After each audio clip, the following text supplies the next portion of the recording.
That's perfect. Thank you, timers. Then it's time for the next speaker, Lisa Marie Gelhaus. Please join me. Lisa Marie Gelhaus, That Unknown Art. That Unknown Art, Lisa Marie Gelhaus.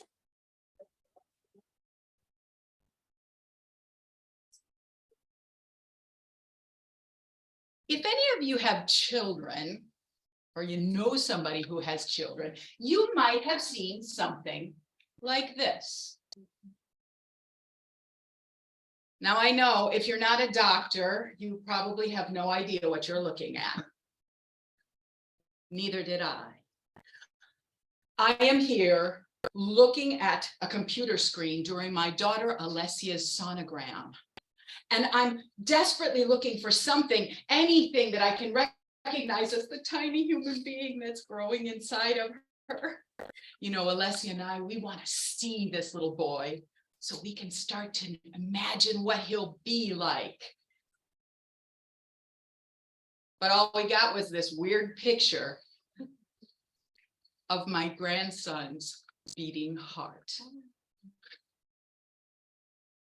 Now, Toastmasters, this next transition is a little tricky, okay? I'm going to take you from my unborn grandson to my late father. Are you with me on this? Everybody with me on this one? Okay, let's go. My parents were divorced when I was a small child. And in my 10-year-old mind, my dad, Jerry, was the bad guy. And that opinion would follow me for decades throughout my life. As an adult, we would run into each other at family events, but we never really got to know each other. It wasn't until a cross-country vacation with my sister and her family that all of that changed. We got a phone call. My father's chemotherapy had gone terribly wrong.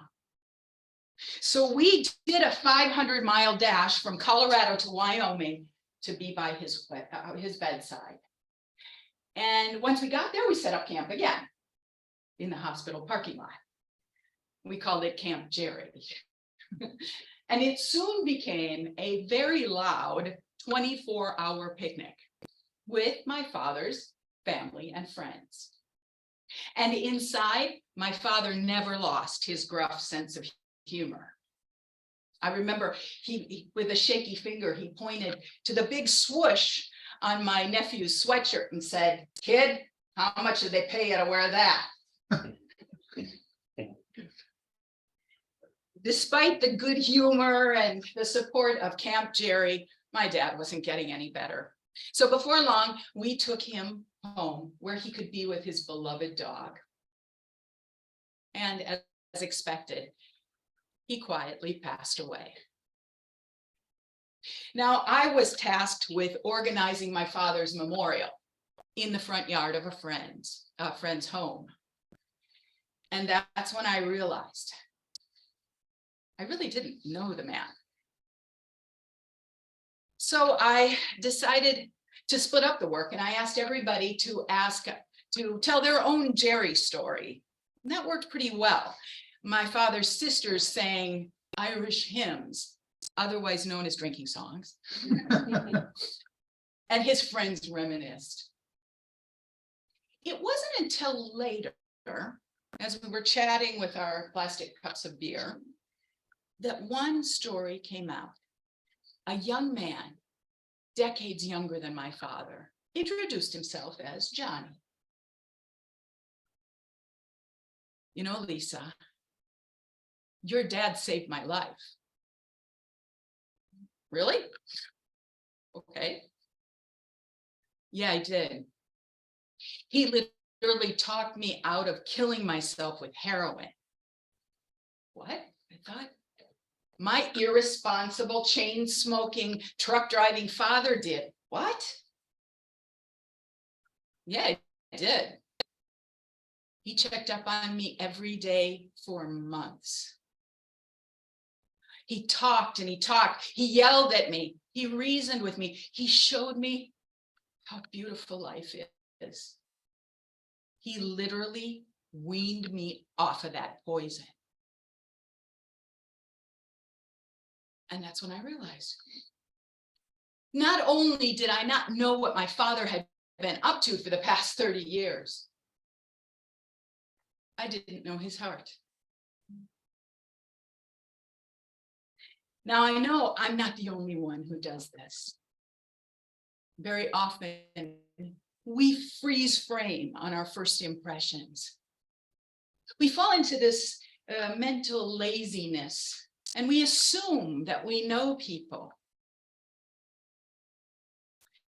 And from there, what we don't know, we fill in with little details. We make them up just to prove our first impression right. You see, we become blind to what their true essence is. Johnny had opened my eyes to who my father was, to the inner beauty that he had. Think for a second about who you think you know, but you've just been making assumptions. It's never too soon. It's never too soon to let go of your preconceptions and discover their true essence. Discover what's in their heart. I don't know my grandson's heart, not yet. But that day at the sonogram, I got one picture so that I will recognize my grandson Damiano in a sea of other babies. I'm tempted to wonder what he'll be like, to create expectations for him. Not this time. With my dad, I got it all wrong. This time, I'll wait and watch while he reveals his unknown heart.